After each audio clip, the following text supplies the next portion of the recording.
We're here live, Genzio Media, ETHDenver partner, final day with our sponsor, Jerry from 280 Capital, longtime friend and mentor. Thank you so much for coming on to the podcast today and telling your story. I'm really excited to dig in. Would love it if you could maybe introduce yourself and tell us, what you're doing here. Yeah, thank you to everybody involved. Thank you for being so gracious to have us on your show. So my name is Jerry, and I am the founding partner of 280 Capital. So 280 Capital is a sort of an interesting story. It's an amalgamation of two family offices. One from my side of the family.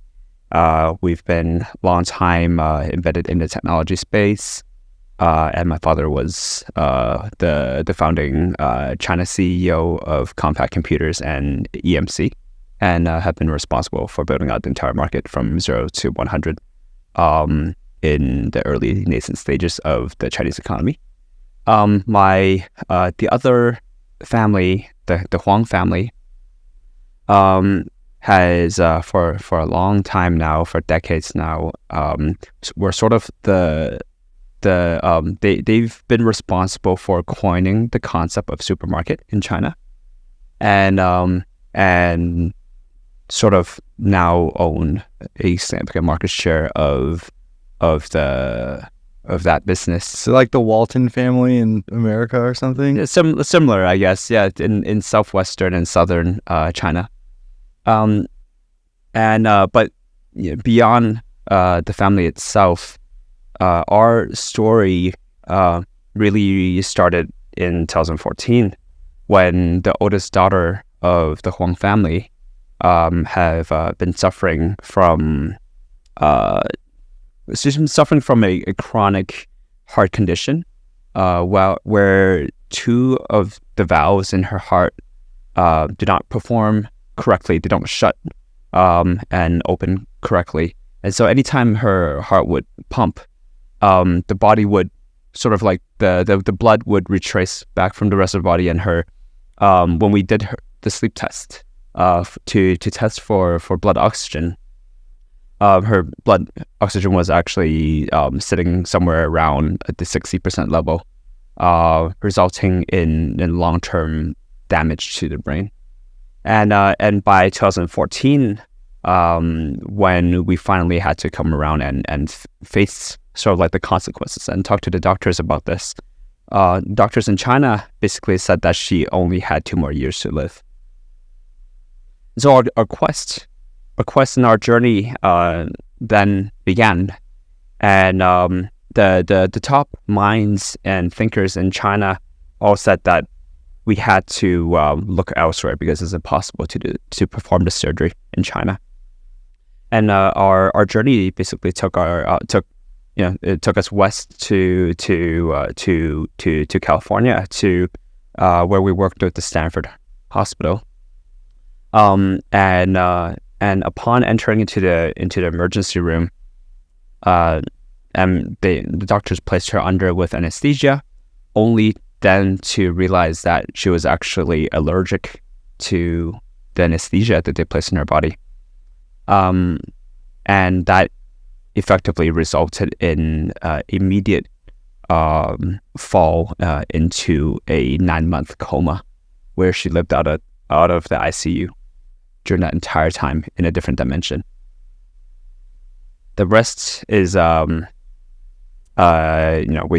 spent a long time working with the families, working with everybody involved to calm them and to help guide everybody to the right mind, the right mindset of thinking about this situation. And then by the end of the 9 months, when she finally woke up, her several things, right?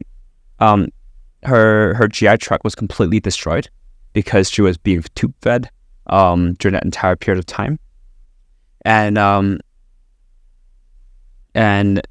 when we so we actually she wanted to give up on life, right? There was no hope. Her body was in shambles, and also, like on a physical level,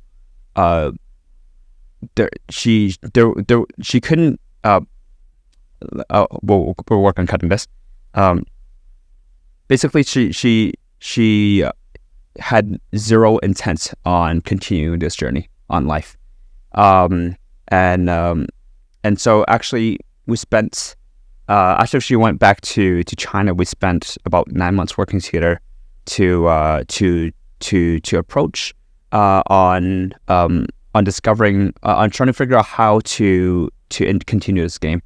I worked with her to fix her gut, and we embarked on this 9-month journey to rediscover a way to fix her acid reflux as a result of that broken GI tract from living in the ICU for such a long time. And then but we never forgot about the heart. It's just that the heart was never cured. But because we embarked on this side journey, we ended up actually solving the root cause of reflux for her, and breaking that downward cycle, this death spiral where she was malnourished, and that malnourishment then led to a lack of appetite for consumption of food, and the lack of consumption of food then further resulted in in more depression, and then that depression then became even less ability to consume nutrients, endless death, a spiral downwards. And once we were able to identify the root cause and break this entire cycle, then could we actually claim that we've finally discovered hope for the first time in such a long time. Now with renewed hope, we went east from Stanford and onwards to Cleveland Clinic, where now we were working with the newest breakthrough in technology to perform non-invasive robotic arm surgery on the heart. And we also brought over the Harvard team from Massachusetts General Hospital to bring in their anesthesia team over to work with Cleveland for this joint surgery, the first joint surgery of its kind. And even in this process, it was very difficult because the Harvard team wanted to work with their own equipment, and to move that equipment over to Cleveland, it would take 7 days by land. And so we went to our big sister and asked to borrow 2 of her. Your literal sister. Her this is a metaphorical sister. This is a very, very close big sister of ours in the extended family. And we actually borrowed 2 Gulfstreams G550s from her to assist in this quest. Brought over to Harvard and said, "Look, guys, we can get all of your doctors and all of your equipment same day in and out of Cleveland with these planes, and will you work with us on this journey?" And with that, they actually said yes. And so for one of these planes, we stripped out all of the furniture in the plane, and we turned it into a transport plane. And this is, I believe, one of the first usage and use case of air ambulance for Gulfstream at the time. And so we ended up shipping the doctors and all of the equipment and all of the support staff over to Cleveland. And then even within Cleveland, it was very, very difficult to navigate. We had to make a landmark donation to the hospital to speed up the process, and then lots of navigation to secure ICU days in advance for the surgery, just to make sure that in case the surgery failed, we could still at least save the person with ICU, with access to ICU. And then finally into the surgery, it was a 13 hours process to place tubes into her lungs, and we had to do it without any sort of anesthesia or painkillers at all. It was just a direct plugging tubes into her lungs with all of the pain sensors intact and aligned. How did she deal with something like that? The doctors actually wanted her to give up by the 7th hour because it was so... So the 7th hour? By the 7th hour, because it was so painful. That part of the story we do have to revisit along the way sometime in the future, because that's a tale to be told by itself on how she actually pulled through. We can tell it now. I was just somebody on the sidelines, right? So this is definitely a separate tale to unfold. Yeah, but and after placing these tubes into the lungs, then the doctors put her under with the anesthesia, and then we embarked on an 8-hour journey where they made an incision in the thigh, in the left thigh, along the major artery, and inserted robotic arms into the body through there, and then her thigh. Yeah, into the thigh. Oh. And then from there up the major artery up into the heart. And these robotic arms with mini scissors were they used to trim these valves within the heart, and to make them close properly. And then another incision from under the armpit on the right side, and then putting again these arms into the heart. Did they? As you're telling me, like, did they tell you kind of, like, was there a point where they said, like, look, they made die from going through this process? Like, we've known. I mean, this is. Did they tell you, like, look, it's 10%, 20%? Did they give you like a specific breakdown of, like, look, this is the chance? We didn't have many numbers to work with, because there just hasn't been that many use cases. We were one of the first use cases for the surgery. That's scary stuff. Yeah. So even with that second incision, they put these robotic arms to pull a string and looped it around the outside of the artery within the heart to compress it, so that the valves can now close and shut properly. So, like, almost like pumping the heart, like almost, or squeezing the heart, squeezing the valves so that they can close properly, because they weren't closing. The heart can beat correctly. The heart can beat, and the valves can shut so that the blood doesn't revert. So the blood's always being cleaned or refreshed. So it's so that the blood doesn't reverse its flow whenever it gets popped out. Oh, yeah, it's stemming the flow of blood so that it doesn't revert. Okay, that makes sense. It's a one-way direction. It's supposed to be. Yeah. And so finally, with surgery alone, I'm sorry, like, we're telling it has something to do with crypto. It has something to do with crypto. Here to get into detail. So, with surgery alone, we were able to fix the heart without opening up the chest, which then makes you half a human being. What do you mean? What does that mean? In the traditional sense, you would have to slice open your chest and then open up the rib cage, and then work with the heart this way. In our approach, we did a non-invasive surgery where you didn't have to open up the body, and you just snuck robotic arms into the system to just make things work. And then on the other hand, in the traditional way of approaching the surgery, you would have to switch out the valves and for something synthetic. So either you switched out for titanium valves, like a heart pump, or the valves. Oh, yeah. What valves? Like literally, like the connecting the heart to the rest of your body.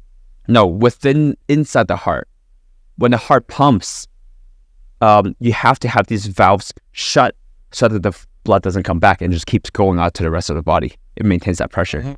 If you didn't have the valves, it didn't work properly, then there's a hole inside your heart, and now you have a leaky heart. Anytime the heart pumps, the blood fluid would reverse through back. No, you just don't have enough blood in your body. You don't have enough oxygen delivered to the rest of your body, and that's why you would have brain damage. That's why you would be weak in your permanently, and you would die. So the entire quest was to fix the valves in the heart. But in the traditional way of doing it, you would swap out these valves for titanium valves, in which then, or you would swap it out for animal valves, like pig valves, for example. And if you went titanium, your body would have to be on warfarin for the rest of your life. And warfarin is a medicine that you use to stop your blood from congealing, from clogging up, because of the titanium. And this is the stuff that like where strokes come from. Yeah, it's like fast food and stuff too. Yeah. So if you have a stroke, you die immediately, right? So you need warfarin to stop sudden death. So it's not a good option. It's you can take it, but you have to take it for the rest of your life. And it's like you forget it, you're fucked. You forget it, you're fucked. Or if you keep taking it, then you're on blood thinners, and the blood thinners effectively cause permanent bruising, and that's what the bats use, right? When they bite a human being or bite any animal, they have anticongelants inside their fangs, and that's what stops the wounds from healing. Mosquitoes have that. So warfarin effectively stops your body from healing itself. That's okay. So it's almost like chemotherapy or something. It's like not a good option, but it's like it saves you from dying, but it also stops your body from healing itself. If you have any light tap on your body, you would bruise permanently, and then that would never stop spreading. Yeah, and then so that's a very scary thing to work with. I mean, you can't play sports, work out. You can't do anything of that. And then quickly you go into this negative spiral of becoming permanently obese, and then that would destroy your self-esteem. That would destroy put you into a permanent state of depression, and then the whole downward cycle would trigger all again. So that actually is a terrible place to be. And how about with the animal valves, they degrade naturally over 10 years. And by the end of the 10 years, then you have to redo your surgery again. It's like, oh, I forgot. Like, that's terrible. So if you're older, it's okay, because maybe you don't expect to live for 10 years. But if you're young, like in your 20s, or in your late 19, in your late 10s, early 20s, you still have a lot to go through. So do you really want to be on a ticking time bomb here? Both are ticking time bombs.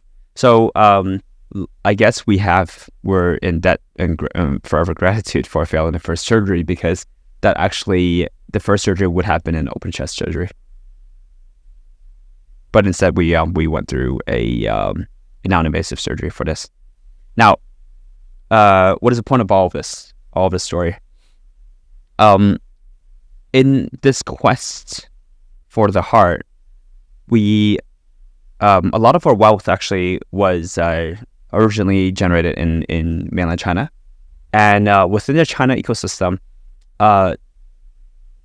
citizens could not move, or people within China just could not move money out of China.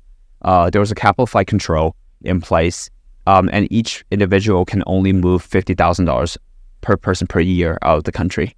Is that like, so say you're a mom and dad and you have a family of 4, do the kids also count, or is it capped like per person? I'm sure like there are certain restrictions in how that could be calculated to be worthwhile. But even then, even with many people involved to assist with our journey, still wasn't enough because our journey required, involved over 200 days in the ICU, Yeah. paying out of pocket. Everyone in America knows how expensive healthcare is. Yeah, it's not cheap in America. Yeah, I'll say that. It It's involved the ICU. ICU Yeah. at the most famous hospitals in the world, multiple surgeries, landmark, first of its kind, multiple hospitals, and landmark donations to all these hospitals. So this is not something that you would be able to solve with friends and family. And not even with everybody donating monies, it still wouldn't be enough. So that was a problem. And finally, like we tried everything under the sun, in this plea for help. But finally, the only thing that really moved the needle was when we were, when somebody suggested that we think about Bitcoin as a means for transfer. And Do you remember who that person was? It is a very, very, very good friend of ours within the family. But I mean, even myself, I've been paying attention to Bitcoin since 2009, but that thought never came to mind, even though I was an early Redditor. But yeah, so however it happened, and we're forever in debt for that trigger to reactivate the behavior change that we went through. And so now, like, we were confronted with a choice, right? Should we buy a hydroelectric dam, buy a power plant, use the electricity generated, and then buy a bunch of mining rigs to attempt to operating mining farm to mine Bitcoin, then which we could use to do this to pursue this money transfer? Or should we just go with a more leaner approach, more entrepreneurial approach, and directly just try to buy Bitcoin? And what year was it is the safest way? This is between 2014 to 2016, and there weren't any institutional rails. The crypto market. I mean, we weren't very acclimated with the cryptocurrency market at the time. All we knew was this might be a way out to save our life, and we ended up with the more lean approach to this. So we ended up using money to buy Bitcoin. We had to do it in person, and with a credit line secured from a very, very high interest rate loan. And if we completed the transfer and it was legitimate, then and we didn't pay, then we would be owed a daily interest rate going forward until we paid. Give you a Bitcoin. It wasn't a bank loan. Oh, okay. Yeah. How did it work then? It was a high interest rate loan that where we staked our family name on. Oh wow! Yeah. So you really believed? We had to do it. Yeah. Yeah.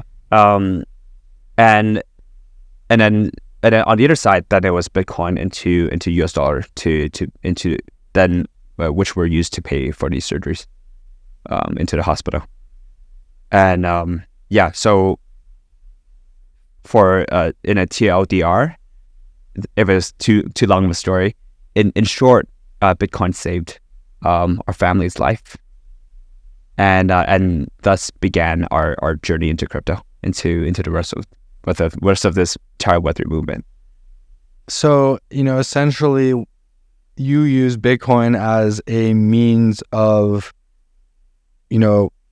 getting around capital flight restrictions to save your friend's life.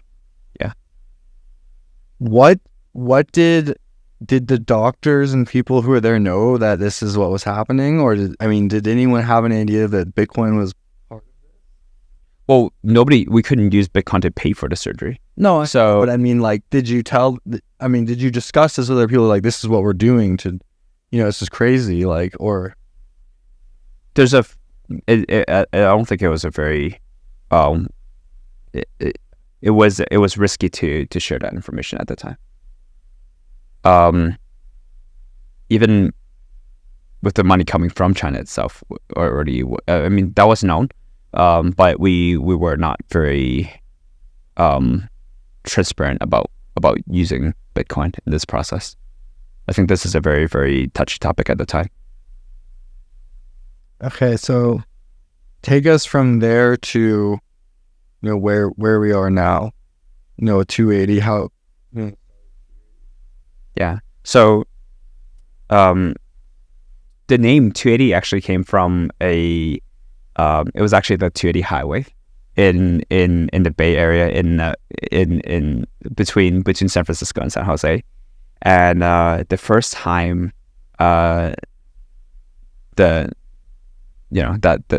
this lady woke up and called me was actually when I just happened to be driving down the 280 highway at the time, and so this number means a lot to all of us as a sign of the magical circumstances of life and magical place. Yeah, and really this is this moment redefined what family meant to us, and so this is also. Can you talk about that core value that we? What do you mean by that? How the redefined family too? What do you mean? What does that mean? We believe that, I guess, relationships, in the context of humanity, between two people, or two groups of people, are, most people think of it in terms of the time spent with each other, but from our perspective, the way that we've been traversing through life, I think that it would be good to redefine that as well. And we redefine it as the amount of low Maslow. We define it as the number of low Maslow events that you have navigated together with, and that number of those. Can you define those events? The low. What does that mean? Low Maslow. Low Maslow is in terms of the Maslow's hierarchy of needs. Low Maslow would be security, safety, survival. So it's like, I don't know, a police officer or something. Or no, it would be something life changing. Okay. Something where you are in a state of survival. Those are the people you become close with. Those events are what, when these sort of events transpire, humans take off their masks that they've been putting on for the rest of their life, and that's when the mask comes off, and that's when you revert to your true state. When tragedy happens, or when you're in stress, and when those core primal instincts are challenged. Yes, and these when you navigate through these sort of circumstances together, that's when you actually get to know each other in your true face, and your true state of being. And the number of times you've gone through these sort of low Maslow, the more lower it is, the better. And these are what defines true relationships and long-term, lifelong bonds to each other. Do you think that's why sometimes like childhood friends or teenage friends will be friends forever, because like teenager is such like a challenging time? You can say that, but however, people tend to take it for granted that childhood friends, you've known them for a long time. True. But the time actually is not the key factor here. It's the number of low Maslow events that actually defines your relationship. So it does not have to be a very, very long time, but the number of these sort of events would actually be the true indicator for that. Can you talk about maybe like what 280 does? Yeah. So now coming back from the second and the third chance of life, we've sort of pivoted away from a lot of our work in traditional finance in our previous life. And from 2017 onwards, we've been full-time committed to exploring this new world this new path that has been opened for us from the introduction of Bitcoin into our circumstances. And we wanted to give back to this community and to build out a much more robust movement and framework within this new space. And we also wanted to bring a lot of our learnings and our core values into this new industry. So from 17 onwards, we were afraid still, right, to bring family resources, to bring family money, and to bring this entire empire into this nascent space. And so a lot of this process has been to participate on the front lines, to learn and to see the industry as it is, and to go through these market cycles in its highest point and its lowest point, and to see how humanity actually how everybody traverses this journey. Go ahead. Oh, yeah, go ahead. What's the goal of the fund? The goal of this entire maneuver is to understand the risks and the black swan events that can and will occur. And something that we've realized is that it's not whether or not a black swan event will occur, but rather when. And within a nascent space, we realize that it happens much more frequently than we expect. And so, yeah. No, that's really interesting. Just want to hear more about that. Yeah. Yeah. So as we went through all of these market cycles, then as we execute through and we go through these learnings across these many years, now we feel that it's actually finally, the space is finally reaching a level of maturity, yet still very nascent, but finally reaching a level of maturity where we feel comfortable to start bringing in resources from the traditional world to enter to build out finally at the stage the infrastructure for the future of upcoming this next decade, and start to apply these technologies that we have, starting from the original influence of Bitcoin and blockchain, now into embedding it into as a more permanent infrastructure within the Web 2 or the traditional society that we have. So you said infrastructure of the future. What do you mean by that? These could be I guess we'll talk about what we do, right? Right now, 280 Capital, we are bordering over $1 billion in our position in Bitcoin right now, and we've been for the last several quarters deploying heavily into supporting on a venture capital level in early stages to support protocols and ecosystems within Web3 to go to market. Can you talk about some of them? Yeah. So one of our earlier investments. I've been a lifelong gamer.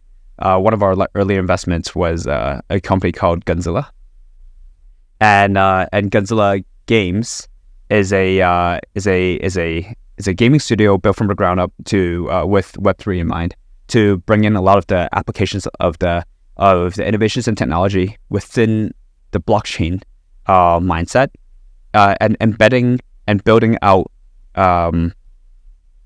massively popular mainstream games with high empathy in Web3 mechanics. One of the games that they've been building out is a game called Off the Grid, and they've just 2 weeks ago just been just listed on Xbox. I literally saw that on my Xbox home screen. I thought of you. Yeah. And right now it's actually available for wishlist, so people can start. I wishlisted it. Yeah. Let's go. So cool. The point isn't to plug portfolio products here. But I mean, I'm a gamer too, so it's cool to see the first Web3 game on an Xbox, and play Xbox since I was like 8 years old. Like, you know what I mean? So yeah. It's super cool. And then like even half a year ago, actually, in a stealth manner, they've already been listed on PlayStation 5. Oh, really? And for the longest time, nobody's known about it. Oh, wow. Yeah. So we've been just like secretly collecting wish lists along the way. So between the two consoles, I think we're sitting on somewhere between 250,000 to 300,000 wish lists, and getting ready to roll out the closed beta. Actually, probably early April. Oh, I'm pumped. Am I gonna get a beta code? Oh yeah, for sure. Let's go. There's so many gamers on the Genzio team, and I'll be able to play on Xbox. Yeah, of course. So yeah, crazy. That's so cool. And if the console is out ready by that time, at minimum, at least it will be on Epic Store. Okay, and we can already start testing and rolling out and testing all of these mechanics, because there's a lot of questions that needs to be answered. How can some of these massive games that are releasing to new space, how do you imbue and combine it with Web3 mechanics, with wallets, with explorers, with its own blockchain, and gas fees?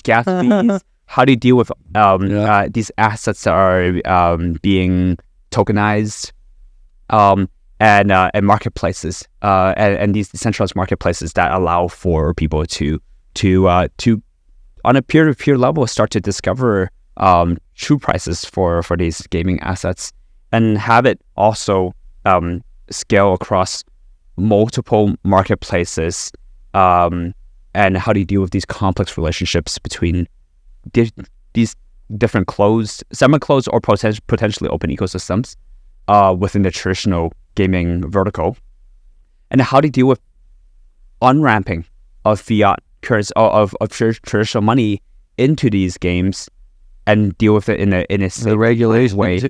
Jinx. Yeah.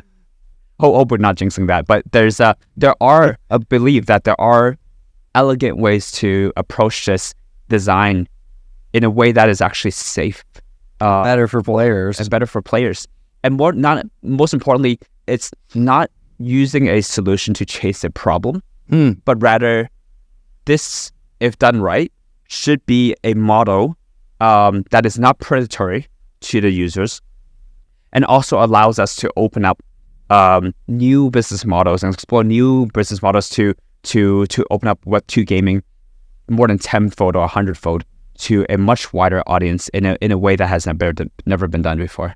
How does the game incorporate Web3? That's a very technical question, but we could talk about it.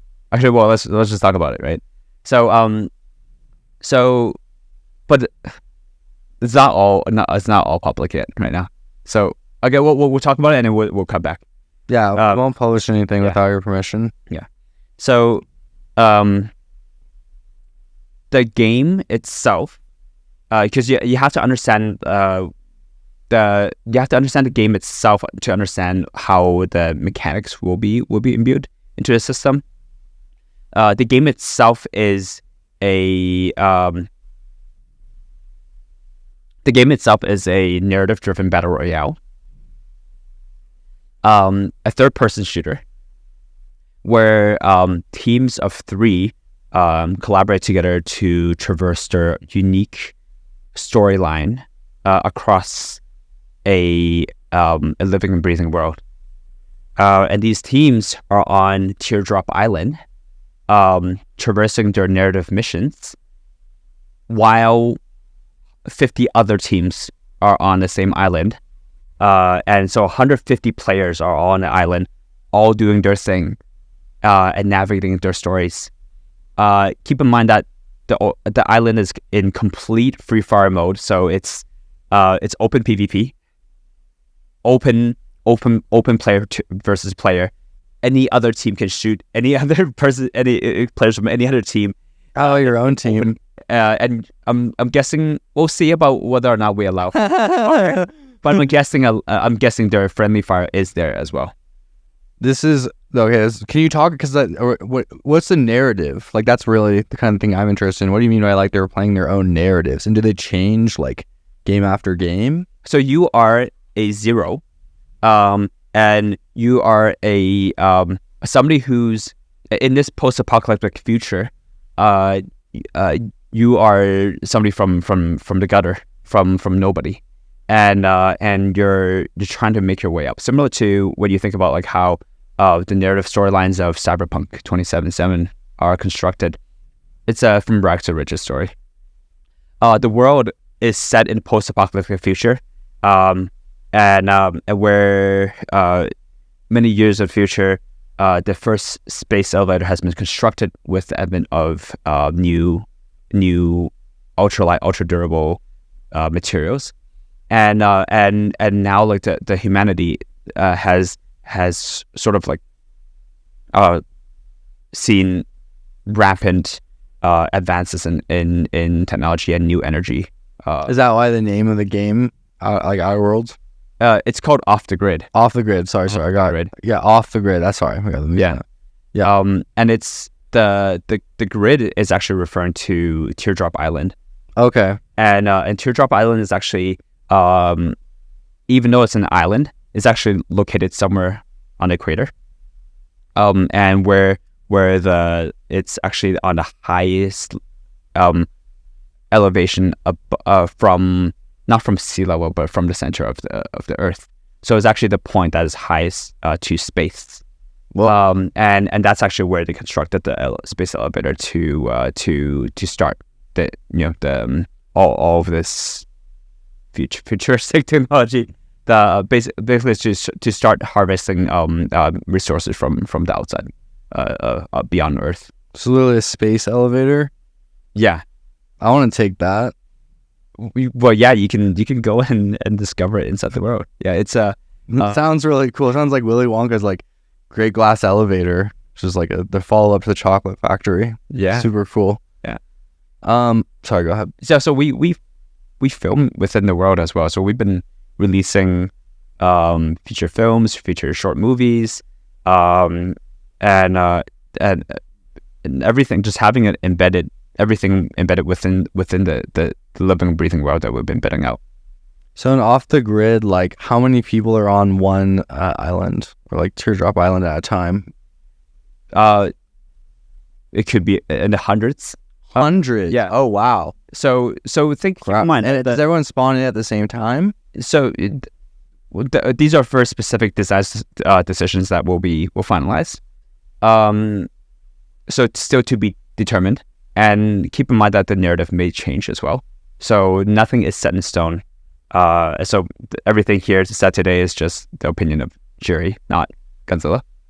But we keep in mind that we do have several hundred pages of narrative Bibles being that have already been written to. What is that? What's a narrative Bible? A narrative Bible is sort of like the backstory of the world, the lore of the world, and everything that's transpired over history, over the years, over the hundreds of years of the world that we've been building out. So it's like so for people who understand, who like more generalized, like Game of Thrones has a ton of that, Star Wars a ton of that, something like that, where it's like you could read about the history of the galaxy and the world and how we got here, kind of a thing, to really engage people in the story. Yeah, exactly. And within our team, we have many beautiful, brilliant minds working on the world. We have director Neil Blomkamp, who was he was the director of District 9, Elysia. Dude, that was one of my favorite movies. Yeah, and he yeah. I mean, District 9 actually came out from a actually after Neo filmed Halo, which is his version of Halo was actually the best version of Halo. But Halo, I guess the Halo team ended up not choosing that particular version to be made public. And then later on, then Peter Jackson came back and said, "Hey, I think we should go and do District 9, do something more, even more breathtaking." And then, yeah, I guess you have District 9. You had Chappie, which is a cult following, beautiful movie about robots and the humanity within. And you also have Elysium, where Matt Damon basically explores, like Earth and the future, post-apocalyptic future, Earth and the discrepancy between the rich and poor.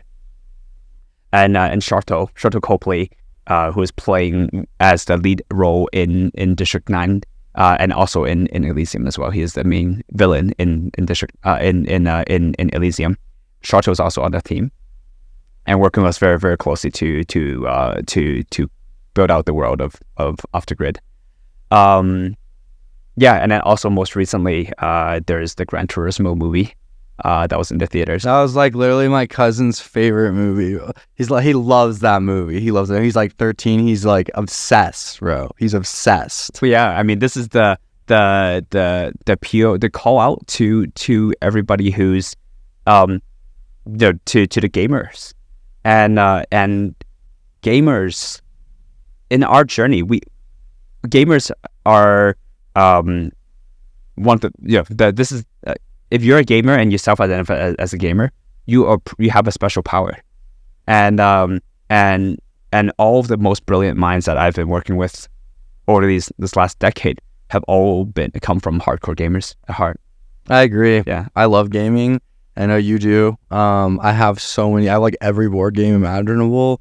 And I mean, yeah, I'm basically addicted to video games. I feel like this is, like life is a game in a way, but like the game mechanics and stuff that you learned from video games as a kid, like inventory management, even decision making, resource allocation. Like there's so many things that are just like, even talking to people online. Because like for me, it was like playing Halo 3, getting with my friends online, having to coordinate like, teams, and then later playing like Forge and building my own apps and stuff.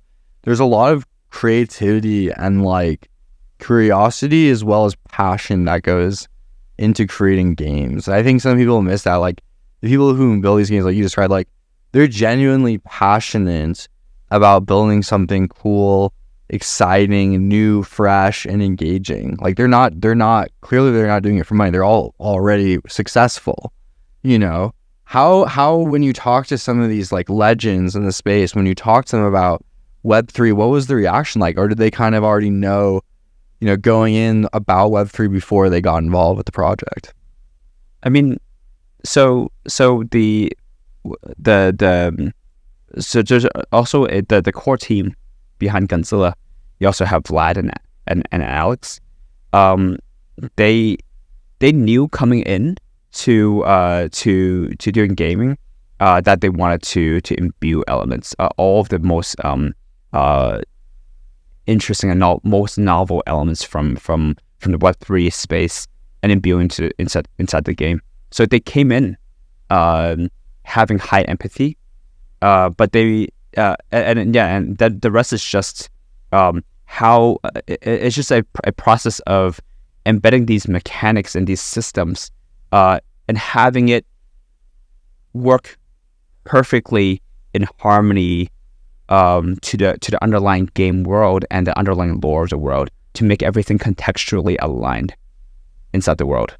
If you wanted to use a fancy term, it's about eliminating ludonarrative dissonance, which is where the game mechanics that you apply within the world, where these mechanics are actually exposed, and you don't want these to be right. Yeah, it's like like a Skyrim example, like you murder someone's like wife or husband or something, and they see it happen, and you come back the next day and they're like, "Hey, how are you doing?" And it's just like, okay, like this is a video game.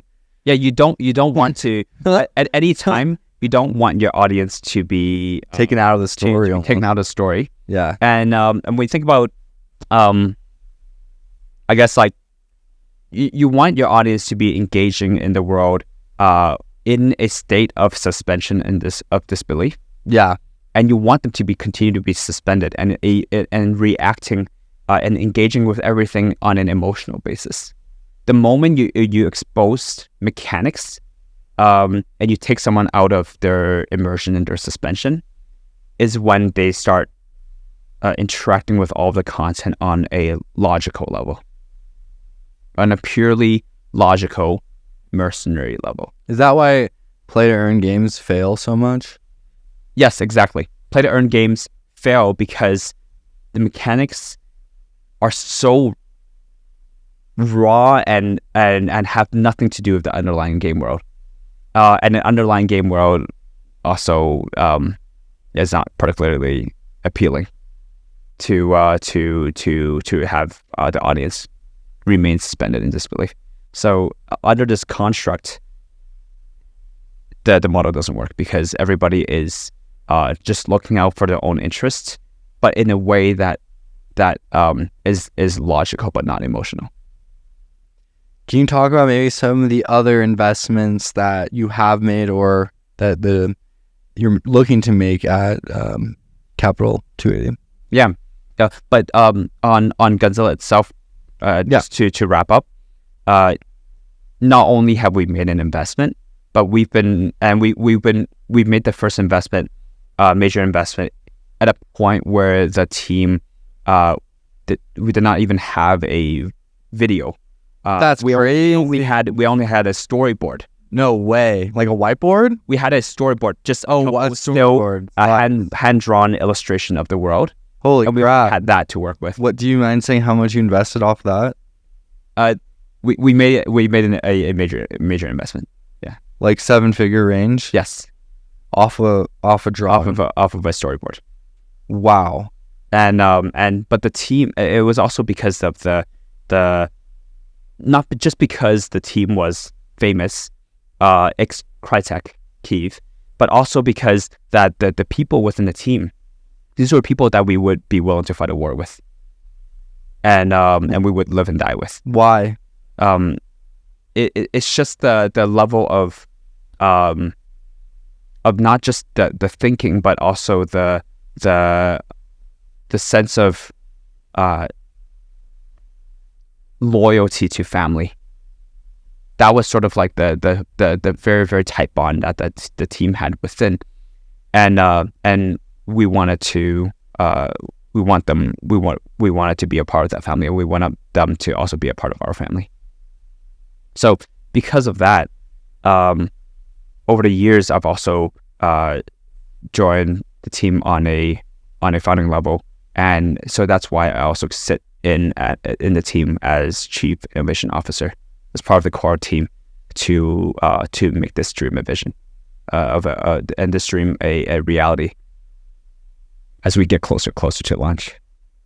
Literally, it's March now, so in the next couple of months, it's going to be real. The first Web3 game on console, first Web3, I would say, truly AAA game coming out in beta. How is the team feeling about it? We're excited, but we're also very, very, very, everybody, I mean, our typical pace is 24 hours a day. It's got to be, I'm sure, especially with all the pressure, like everyone's paying attention. Yeah. So, but I mean, we always talk about resting so that we can sprint hard. Right. But we look back, we just realized that we actually haven't rested for the last decade and a half. So, it was just a conceptual resting that we've been playing around with. But yeah, we're very, very excited to go to market and be able to execute. Now, coming back to your question about the rest of the portfolio, we're extremely attracted to founders who share the same core values that we have in terms of defining what family is, and at the same time also have the ability to work with us closely to build traction and build community. So, in particular, for example, we've been very, very heavy supporters of Movement Labs, who are building out a modular future of the Move language, and many others too who believe we believe are going to be a very big part of the future. For example, a shout out to the Renzo team as well, who we believe will be very, very big players of the future. I'd love to hear more about, you talk about values. Can you break down what those values are? Yeah. So we've touched a little bit upon defining what family is. But within this context specifically, I want to call to a particular phenomenon, for example, within many of the Chinese families, or actually, sorry, into many families that we've seen. Yeah. Sorry.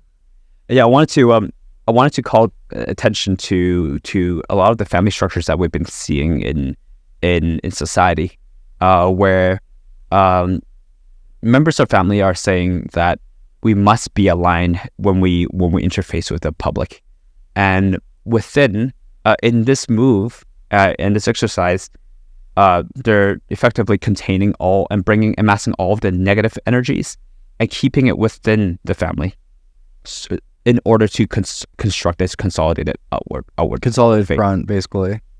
And then in return to the external, to the rest of the world, they're indefinitely leaking all of the positive energies out to the rest of the world. But when you think about this sort of mentality, then these family structures continue to weaken, and they only get weaker and weaker across generations.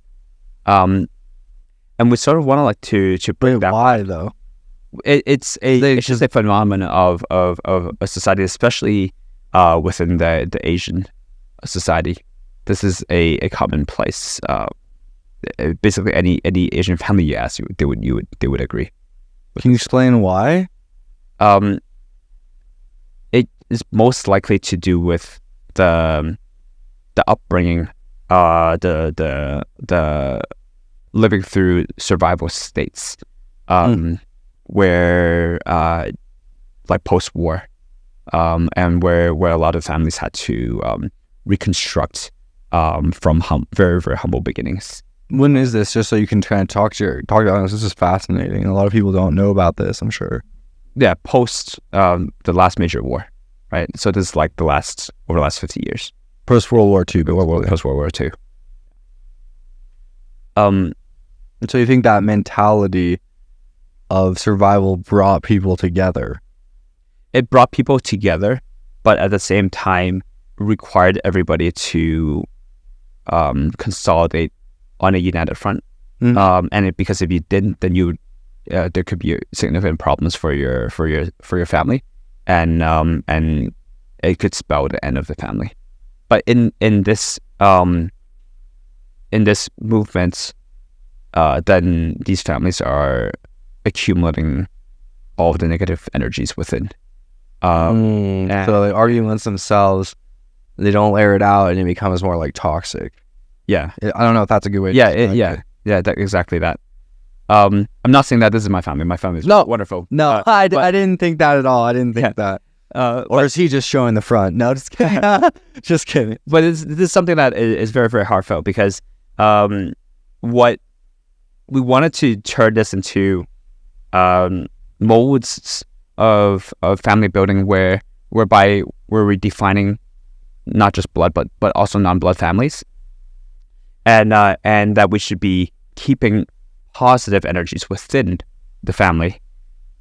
And yes, we can activate on a united front, but the positive energies should be kept within and accumulated to constantly keep within. And then with the outside world, with I guess like outside enemies, for example, then this like you can repel the energies, negative energies outwards that way. Obviously, this is a very, very extreme circumstance, but the general construct would align, whereby you should be protecting family and you should be harnessing positive energies within. And that tweak of mindset is actually very, very important. And this is the things that we're interested in exploring in how to construct robust, redundant systems that allow for family structures to only be able to continue to grow and scale, rather than to die on an early nascent stage. And so when you think about this on a startup, on a new venture level, teams, this is the hardest thing to navigate.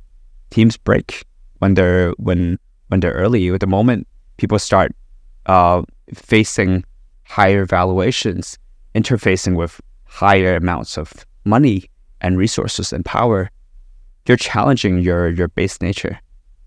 How so?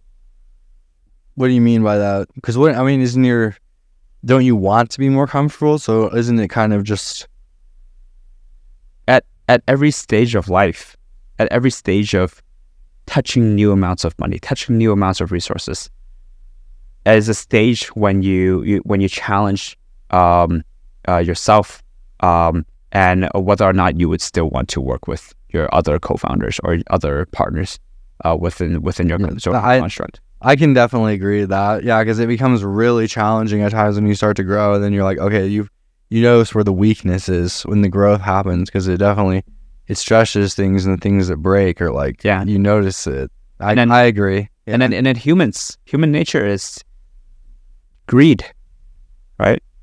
And then people, when now people start acting in their self-interest, and when you do, then the team breaks apart. Even at these early stages, when you're dealing with not even that much valuation, not that much access to resource, even at small amounts, you're already challenging human nature.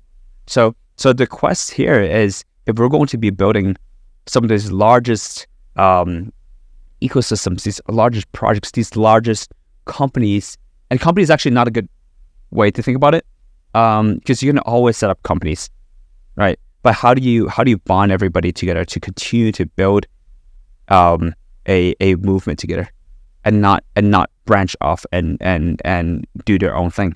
Yeah.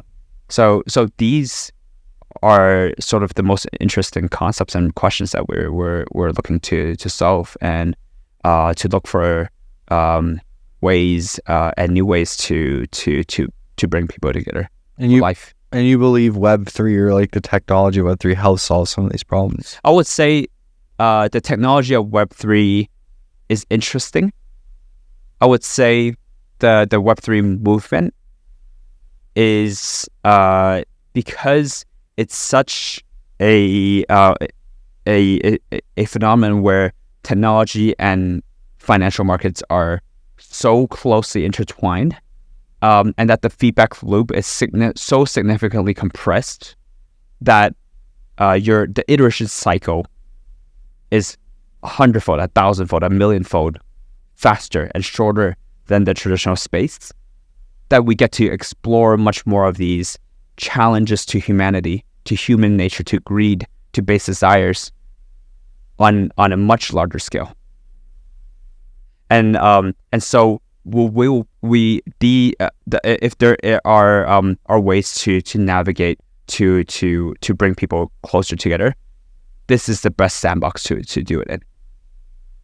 And it reveals and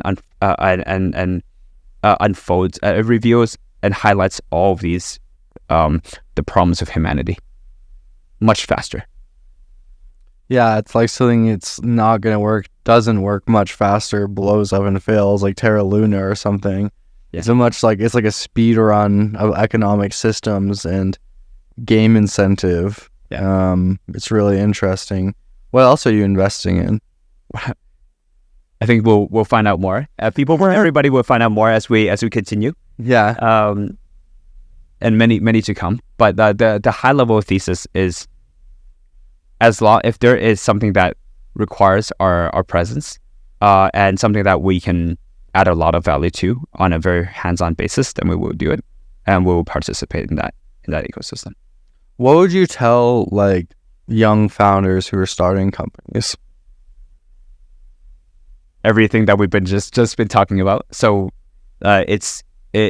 look, the path is consolidation of resources come in a flash.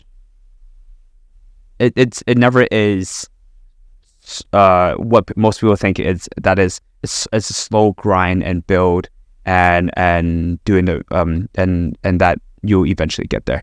You have to understand that the nature of all that you're seeking to do, when it happens, it will happen in a heartbeat, or it will happen overnight. And so you do need to brace for that, and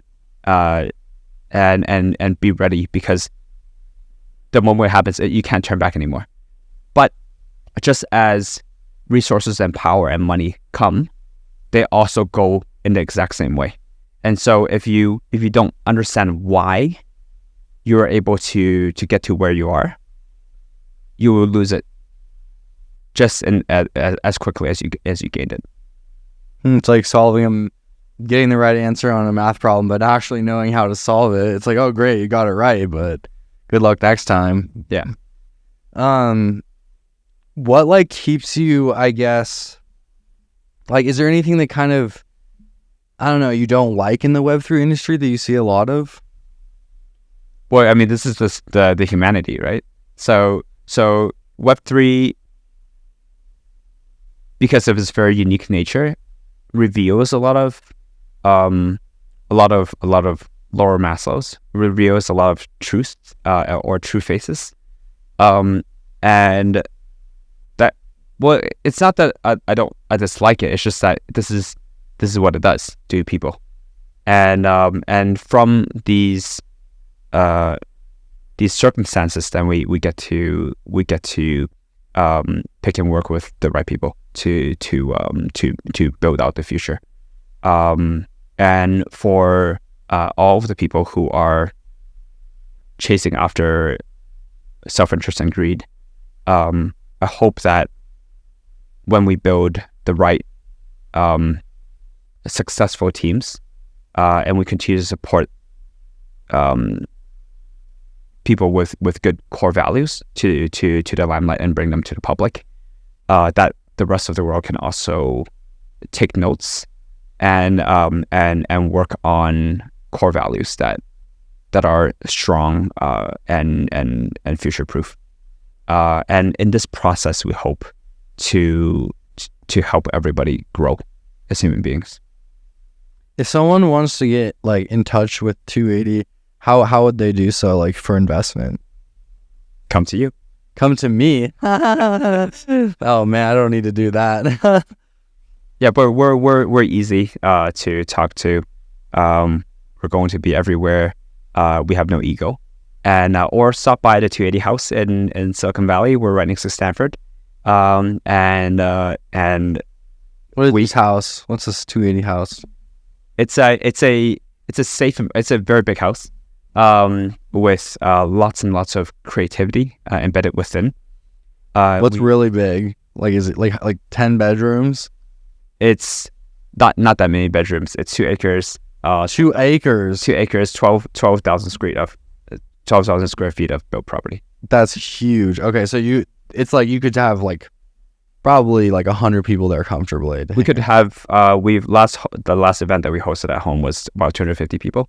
Okay, wow. And okay, that's a good scale. Good size with for a lot of breathing room to work with, and we fit 35 cars in our parking lot. Okay, nice. That's good for the audience to kind of get the image in their head. It is not a party house. It is a safe space for creativity and for innovation. And we like to bring in our partners and our cohorts and our friends and family to come in to build together. And this is a place where the brightest minds basically exchange ideas and build for the future.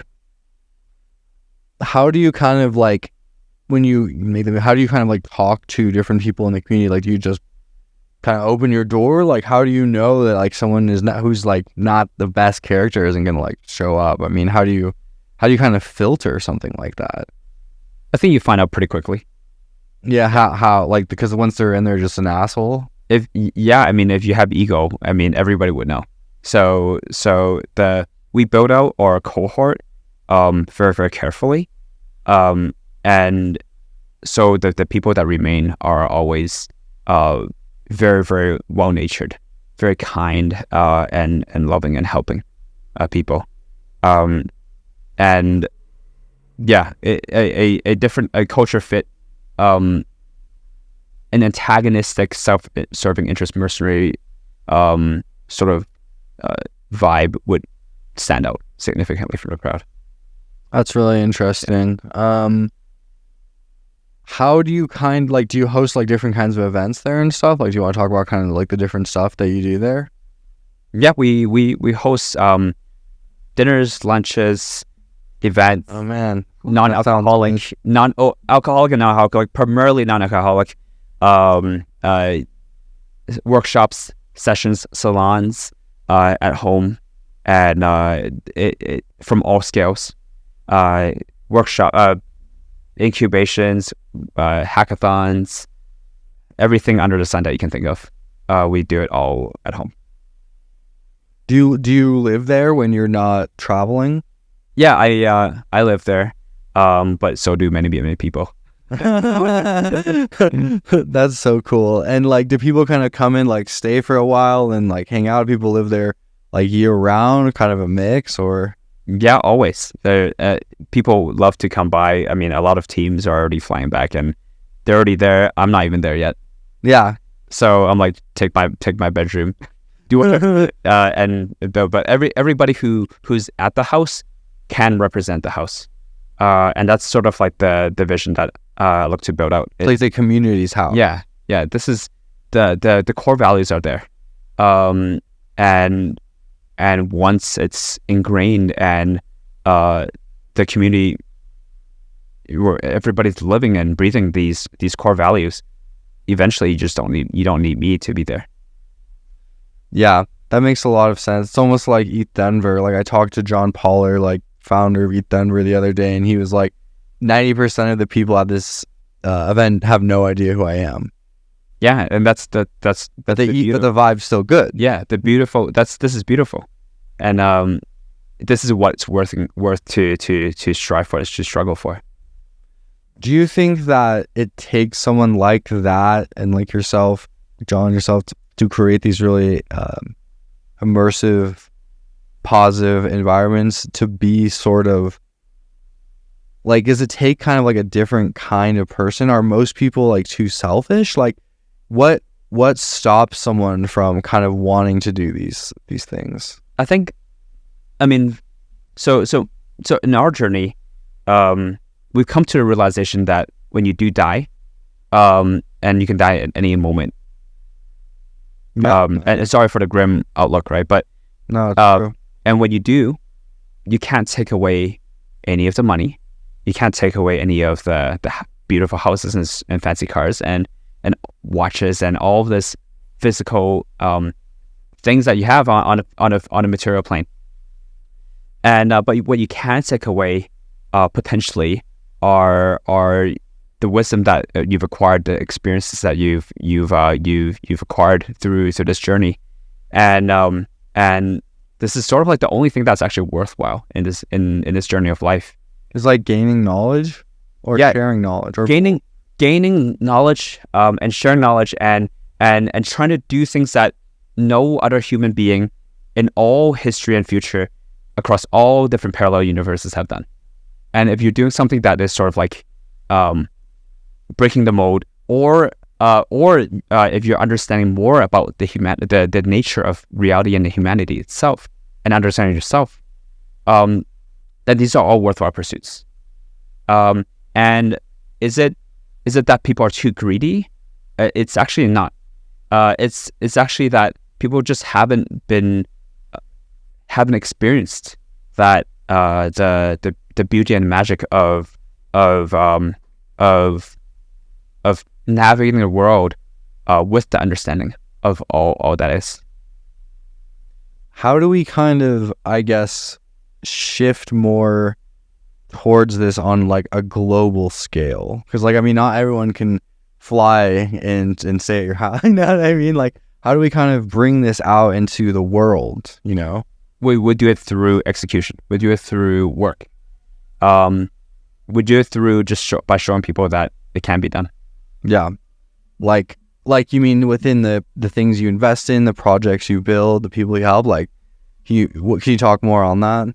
Yeah, just by whatever we do. And people continue to join into this movement that we're building out. And as you do, then you'll find out. So you can either be on the execution side of the narrative, or you can be on the receiving end as well.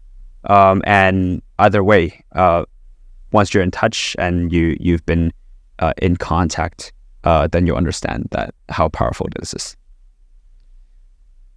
Do you think that a lot of people kind of misunderstand crypto on like the mainstream, or do you think that understanding has gotten better since you've gotten into it? I think people are still misunderstood about crypto.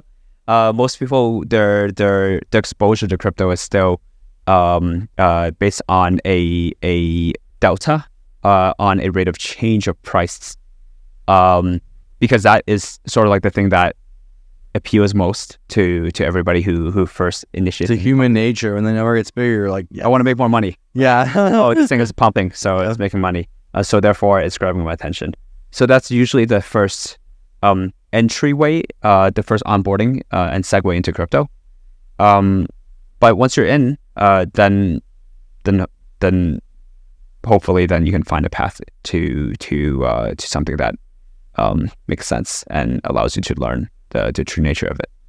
How long, like time scale, would you see like this kind of adoption taking? It could be years. It could be decade, but definitely over the next several years, I think people will start to look. I mean, if we do everything correctly, nobody will know anything about Web3. Mm-hmm. If we do everything correctly, it would have been so ingrained and so seamless that the mechanics are no longer revealed, and that within the construct of the suspension of disbelief, that the ludonarrative dissonance is reduced to nothing. Across all of Web3. Across all Web3. So the mechanics should never be revealed to human beings. Does that include things like seed phrases, do you think? Yeah, everything should be abstracted away. Just logins, passwords? Yes. Logins, passwords, ways of safekeeping your access.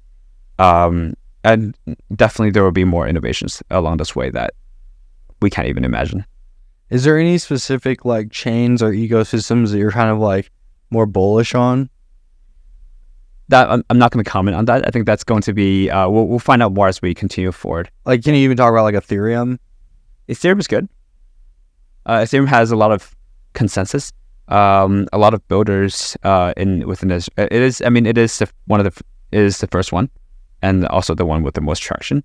So the question would be, how do you continue to scale throughput and to make transaction fees cheaper and all of the suite of innovations here? Can you say what Genzio is built on? Genzio is currently built on Avalanche subnets. Okay, cool. Yeah. So it's like similar to Shrapnel. Yes. Very cool. Why did both choose that? Genzio, yeah, because I mean Avalanche has a great technology stack. We work very, very closely and very well with the core team, and we communicate about how to navigate and pivot this technology as we continue to go forward in this journey. So it's really just and I mean we'll have to see as we launch, as we test what the difficulties are, and then when we know the answer, then we'll continue to iterate on top of it. That makes sense. Being at ETHDenver this year, like, how was it for you? We were at the last day here, so you can kind of talk about how'd it go. Yeah, well, ETHDenver is nothing short of magical. Nice. Yeah, true. Yeah. And this is probably the year when we have the most brilliant minds. I mean, this is the best year out of every single year for ETHDenver, for sure. Why do you say that? Just the minds? But like, how can do you just talk to a lot of really smart people, or?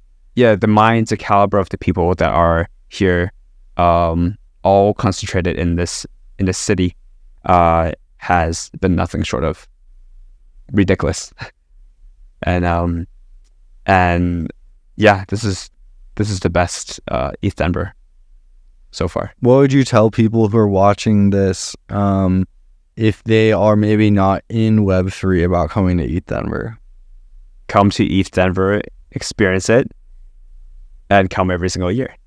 How long have you been coming? We've been every single year since the inception. Oh, wow. How's it changed since then? Well, in the beginning, it was just very, very, as a very community. I mean, ETHDenver was a very community-centric sort of crypto gathering, and it's just gained so much traction, and it's open for all. So that open arm embrace, the entire mentality is very core to even our own ethos as well. Can you talk more about that? Because it's kind of hard to describe for people who haven't been here. You have to come here to experience it, and you feel like you're at home. Everything is extremely inclusive.